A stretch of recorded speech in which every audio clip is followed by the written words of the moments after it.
Instead, they said, I'm unhappy and I want out. And that is not the way she ever led her life. So I think she finds it difficult to understand. But once again, there's nothing she can do about it. So she just lets it glide over her. It happened in complete silence. No press release, no official announcement, no carefully crafted palace statement explaining what had just occurred behind the closed doors of Clarence House. In the dead of night at Clarence House, an 88-year-old princess committed an act so defiant, so calculated, that it would shatter the fragile peace King Charles had fought decades to build.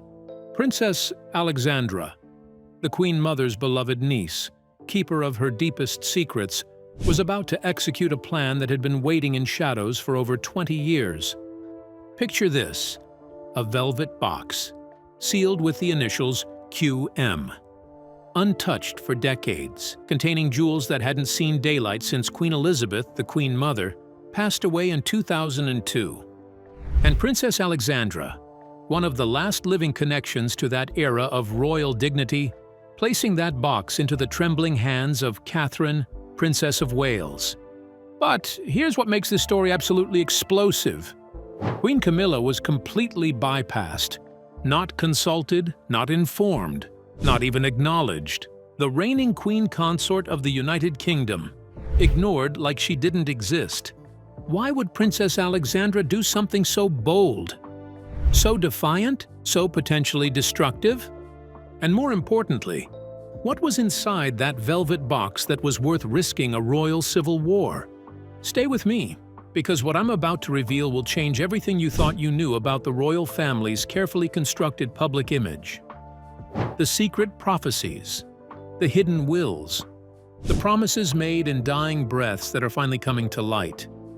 This isn't just about jewels, this is about legacy, loyalty, and a battle for the very soul of the British monarchy. Are you ready? Because this story goes deeper than anyone imagined.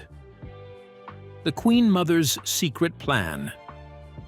To understand why this moment matters, we need to go back, way back, to the final years of Queen Elizabeth, the Queen Mother's life. Most people remember her as the sweet grandmother figure, always smiling, always gracious, the beloved matriarch who lived to be 101 years old.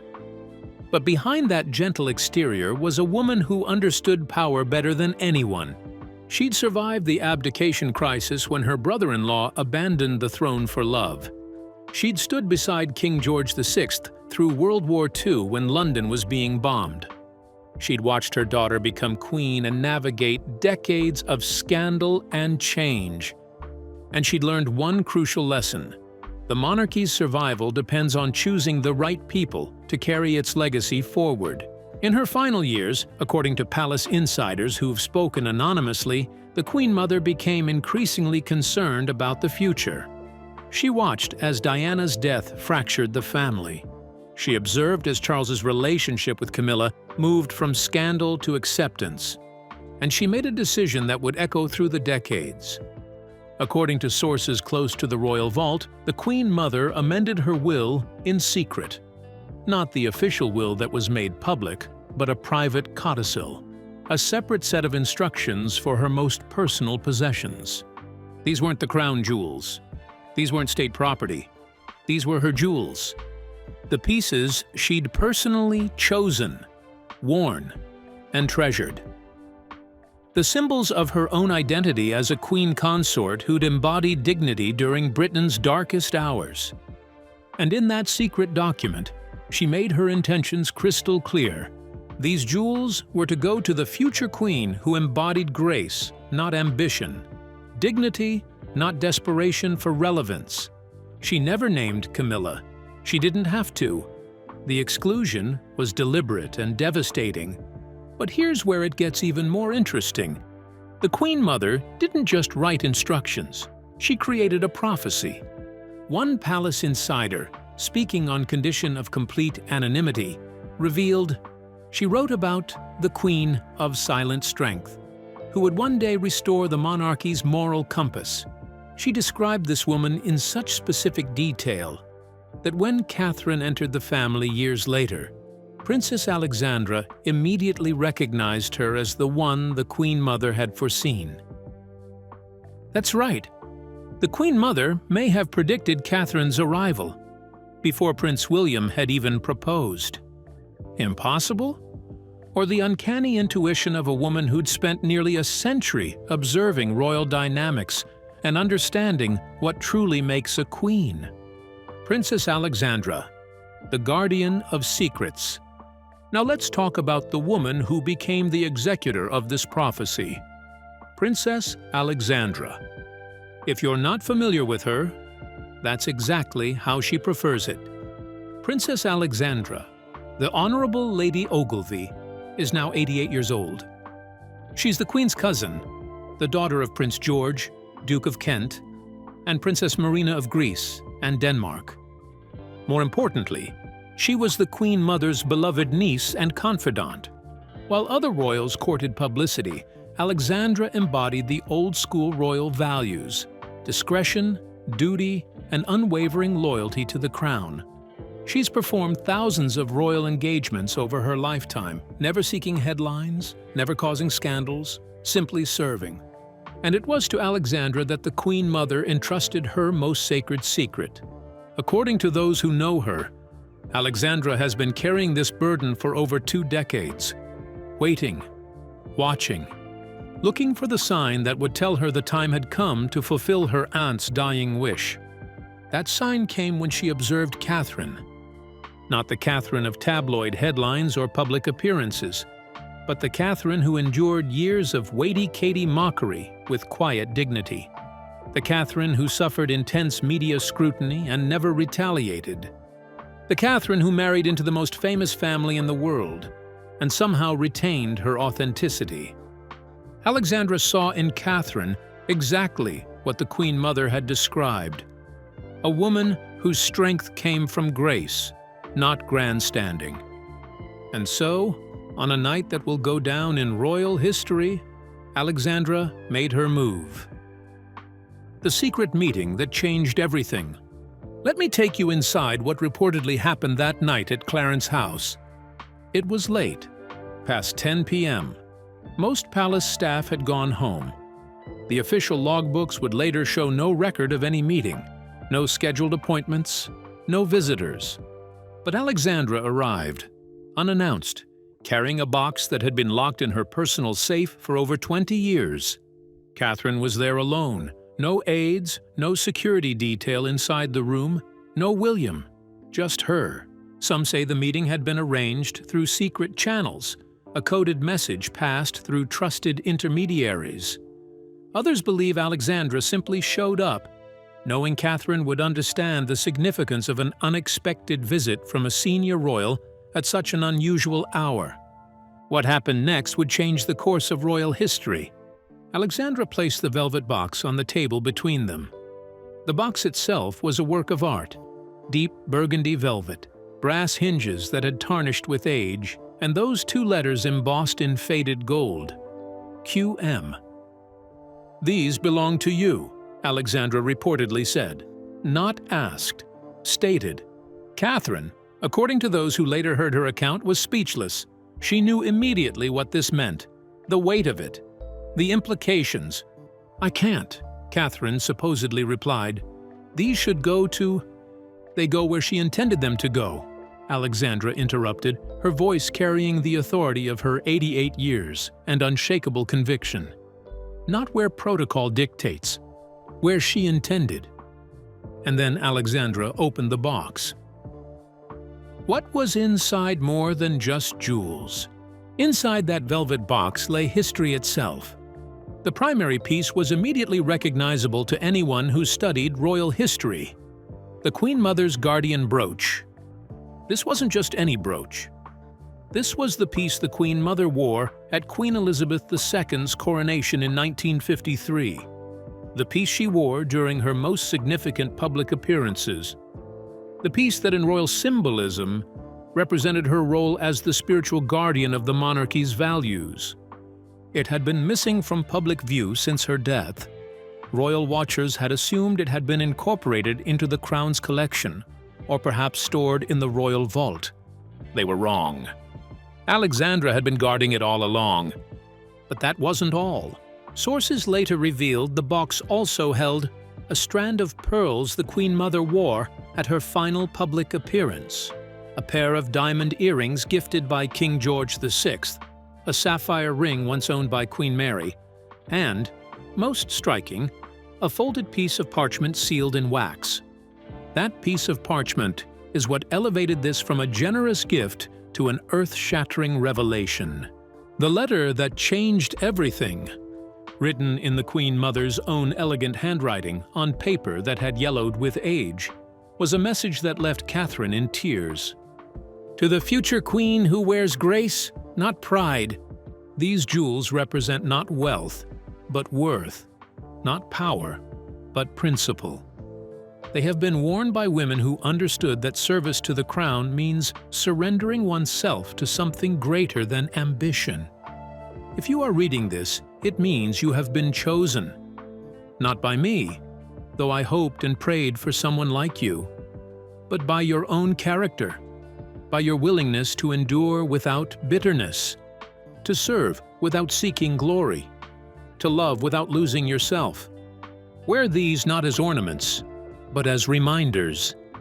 The monarchy's strength has never come from those who demand respect, but from those who earn it through quiet dignity. Guard the crown's conscience. That is the truest role of a queen. It was signed simply, Elizabeth R. Elizabeth Regina. The Queen Mother's signature. Catherine reportedly read it 3 times, her hands shaking. Alexandra watched in silence, allowing the weight of the moment to settle. "She knew," Catherine finally whispered. "How did she know?" "She always knew," Alexandra replied. "She understood that the crown would eventually need someone who could restore what had been lost. Dignity, moral authority, the people's trust. And there it was, spoken aloud, the implication that hung in the air like smoke. The Queen Mother believed Camilla would never possess these qualities, and she'd created a plan to ensure the monarchy's moral legacy bypassed her entirely. When Camilla found out, fury behind palace walls. News of the transfer didn't stay secret for long. In the interconnected world of royal households, gossip travels faster than official memos. Within 48 hours, someone, whether a staff member or a courtier with divided loyalties, informed Queen Camilla about what had occurred at Clarence House. And according to multiple palace sources, she absolutely exploded. Staff who were present during the aftermath describe a level of fury they'd never witnessed from her before. Camilla has spent decades developing a reputation for being unflappable, for rolling with punches, for maintaining composure, even when attacked by the press. But this broke her. Because this wasn't media speculation or public criticism. This was the royal family itself, or rather, its revered matriarch speaking from beyond the grave, declaring that Camilla was unworthy of carrying the moral legacy of the crown. One source described the scene. She locked herself in her private study for hours. You could hear her voice through the door. Not words, just the sound of someone who'd been struck at the deepest level. When she finally emerged, her eyes were red, her face was set, and she wouldn't speak to anyone, not even the king. Camilla's closest aides tried to contextualize it, to minimize its significance. "They're just jewels," one reportedly told her. "Personal items with sentimental value, nothing more." But Camilla understood what they refused to say aloud. This wasn't about jewelry. This was about judgment. The Queen Mother, beloved by the British public, revered within the royal family, seen as the moral conscience of the monarchy, had looked at Camilla and found her wanting, had looked ahead and chosen Catherine instead. And there was nothing Camilla could do about it. The king's impossible position. King Charles III found himself trapped in a nightmare of competing loyalties. On one side, his wife, the woman he'd loved for decades, fought to be with, and eventually married despite enormous public opposition. The woman who'd stood by him when he was the most unpopular royal in Britain. Now, humiliated by his own mother's posthumous rejection. On the other side, his mother's wishes, the Queen Mother's clearly stated intentions, and his daughter-in-law Catherine, who'd done nothing wrong except be chosen by history itself. And caught in the middle, his own mother, Queen Elizabeth II, who would have known about this arrangement and said nothing. Palace insiders report that Charles was devastated when he learned the full story. Not angry, devastated. He'd spent his entire life trying to honor his family's legacy while also choosing his own path, trying to modernize the monarchy while respecting tradition, trying to protect Camilla while serving the crown. And now his own mother, through her mother, had undermined all of that with a single posthumous gesture. One senior courtier, speaking anonymously, described a private conversation. The king said, "She's still making decisions from the grave. When does it end? When do we get to define this monarchy without ghosts dictating terms?" But Charles also understood the brutal political reality. He couldn't undo this without looking like he was overriding his grandmother's wishes to protect his wife's feelings. The optics would be disastrous. The public loved the Queen Mother. They increasingly loved Catherine. And Camilla, despite years of rehabilitation, still carried the baggage of being the other woman who broke up Charles and Diana's marriage. If Charles tried to reclaim those jewels, he wouldn't be seen as defending his wife. He'd be seen as attacking his grandmother's legacy and Catherine's dignity. So he made the most royal decision possible. He said and did nothing. Not out of strength, but out of strategic paralysis. Sometimes in monarchy, the safest choice is silence. Prince William's calculated response. While Charles struggled with indecision, Prince William took action. William has always been protective of Catherine. He watched her endure years of brutal media scrutiny before they married. He saw her vilified during their brief breakup. He witnessed her navigate the impossible pressure of marrying into his family with grace and strength. And he was not about to let anyone, including his stepmother, make Catherine feel guilty for receiving what was rightfully hers. According to palace sources, William had a private meeting with his father. The conversation was described as frank but respectful. William reportedly made several points. First, these jewels were never Camilla's to receive. They were personal property, specifically designated for someone the Queen Mother believed embodied her values. That's Catherine. Denying that would be rewriting history. Second, Catherine didn't ask for this. She didn't scheme or manipulate. Alexandra came to her because she fulfilled a prophecy made before Catherine even entered our family. If anything, this proves Catherine's character. Third, if we try to undo this, we look like we're ashamed of our own grandmother's judgment. We'd be saying the Queen Mother was wrong. Is that really the message we want to send? Fourth, and most devastatingly, some things were never yours to give, Father, and therefore not yours to take away. That last line reportedly left Charles speechless.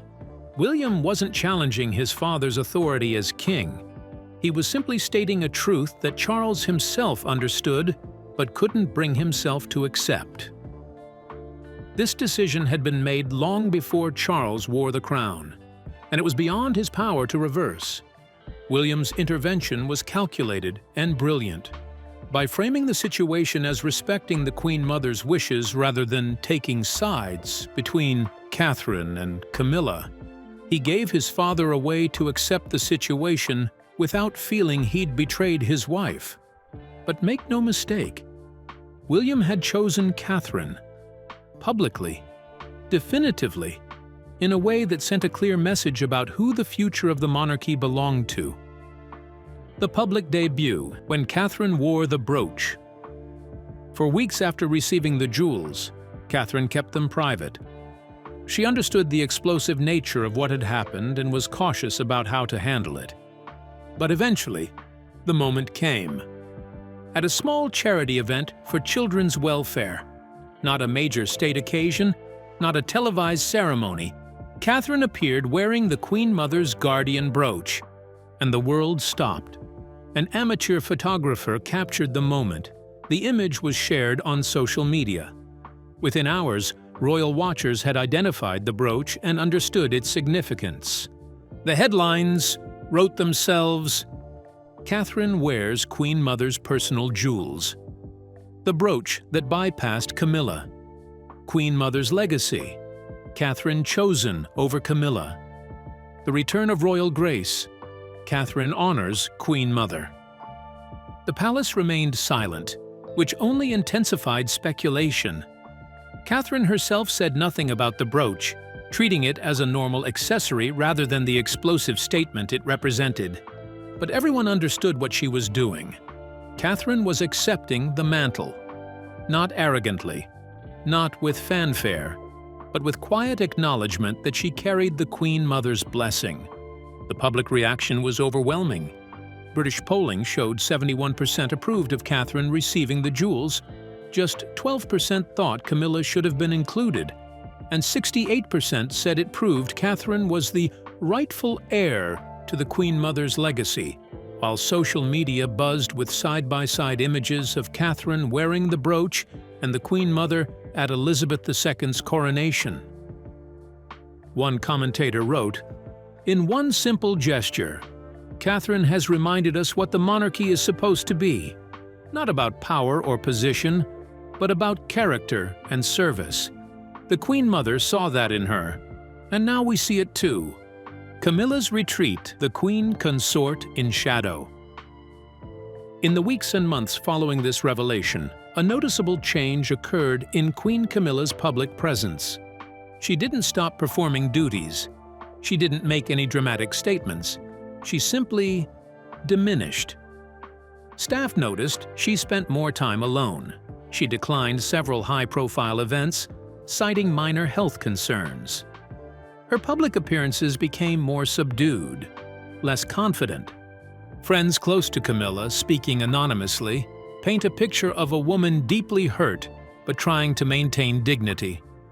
She feels like she's been judged by history and found wanting, not by the public, not by the press, but by the family itself, by the women who came before her, and there's no appeal, no way to change that verdict.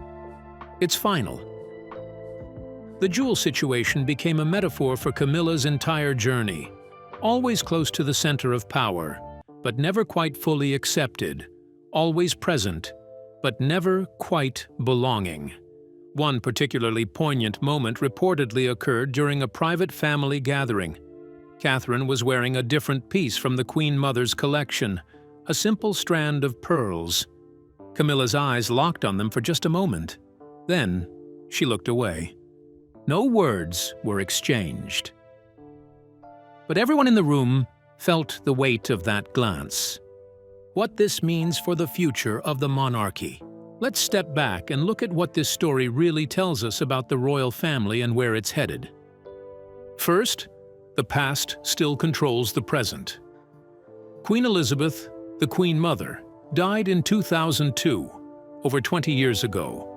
Yet her wishes, her judgments, her prophecies still shape royal dynamics today. The monarchy isn't just bound by current traditions, it's haunted by the expectations of those who came before. Second, character still matters more than position. Camilla holds the official title of Queen Consort, but the moral authority, the spiritual legitimacy, the public's genuine affection, those went to Catherine. And no amount of official positioning can change that. Third, the monarchy is essentially two institutions. There's the formal, constitutional monarchy, the one of state dinners and official duties, and there's the symbolic, moral monarchy, the one that exists in people's hearts and minds. Catherine now dominates the latter, even while Camilla occupies the former. Fourth, Princess Alexandra's role reveals a hidden power structure. Senior royals, even those outside the direct line of succession, can shape the monarchy's direction through their moral authority and their connection to history. Alexandra wielded more power through that velvet box than many working royals exercise through decades of official duties. Fifth, this isn't about Camilla versus Catherine. It's about what the monarchy represents. The Queen Mother believed in a vision of royalty rooted in moral exemplarship, that royals should embody the best virtues of the nation, not just perform ceremonial functions. By choosing Catherine, she was trying to ensure that vision survived. The questions that remain. But our story doesn't end here, because while we know about the jewels that were transferred, palace watchers are asking a much bigger question. What else did the Queen Mother leave behind? Remember those sealed boxes in the royal vault, marked only with QM? The ones no one has dared open without explicit royal permission? Rumors still swirl that the box hides more than personal trinkets. Royal historians speculate it could contain extra letters detailing the Queen Mother's vision for the monarchy's future, private diaries with her candid observations of family members, specific directives on how certain traditions should evolve, and maybe even clues about who she thought should, or shouldn't, inherit the crown's legacy. Princess Alexandra knows what's in those boxes. She's hinted as much in private conversations. But she's not talking. Not yet. The question is, when will the next revelation come? What other prophecies did the Queen Mother leave behind? And who else might be named or excluded in her final wishes? A legacy reborn. We began this story with a simple act. One elderly princess handing a box of jewels to a younger one. But as we've discovered, nothing in the royal family is ever simple. What looked like a generous gift was actually the fulfillment of a decades-old prophecy. What seemed like a family heirloom transfer was actually a judgment rendered from beyond the grave. What appeared to be about jewelry was actually about the very soul of the British monarchy. Princess Alexandra took an enormous risk by following through on the Queen Mother's wishes. She could have kept those jewels locked away forever, avoided the drama, let the secret die with her. But she chose to honor her aunt's trust, to fulfill a promise made in dying breaths, to ensure that the Queen Mother's vision for the monarchy's future was realized. Catherine accepted that burden with the grace that defined her selection in the first place. She didn't seek this recognition. She didn't campaign for it. She simply lived in a way that fulfilled a prophecy she didn't even know existed. And Camilla? She's learning the hardest lesson anyone in the royal family must eventually learn. Position can be granted by marriage or by title. But legitimacy, true, deep, moral legitimacy, can only be earned through character. And once lost, it can never quite be reclaimed. King Charles remains caught between the woman he loves and the legacy he inherited. There's no easy resolution, no perfect answer. But here's what we know for certain. The Queen Mother is still shaping the monarchy from beyond the grave. Her voice, her values, her vision, they echo through every room in every palace. They influence every decision, every succession plan, every quiet conversation about the crown's future. And through Princess Alexandra's courage and Catherine's grace, that vision has been reborn. So I want to hear from you. Do you think Princess Alexandra was right to bypass Camilla and give the jewels to Catherine? Or should she have followed official protocol regardless of the Queen Mother's personal wishes? And the bigger question, should the dead be allowed to control the living? Or do past royals' wishes deserve to be honored no matter how much time passes? Drop your thoughts in the comments. And tell me, if you were King Charles, what would you do? Would you try to reclaim the jewels to protect your wife's dignity? Or would you let history take its course, even if it means your wife is forever defined by this exclusion? Because this story is about more than royalty. It's about family. It's about loyalty. It's about whether we honor the wishes of those who came before us, even when doing so causes pain in the present. And those are questions every family, royal or not, must eventually answer. Until next time, remember, sometimes the most powerful legacies aren't the ones we inherit through bloodline. They're the ones we earn through character. Subscribe so you don't miss the next chapter of this unfolding royal saga. Because if there's one thing we've learned, it's this: the Queen Mother's secrets are far from finished revealing themselves. The monarchy will never be the same. And the story? It's only just beginning.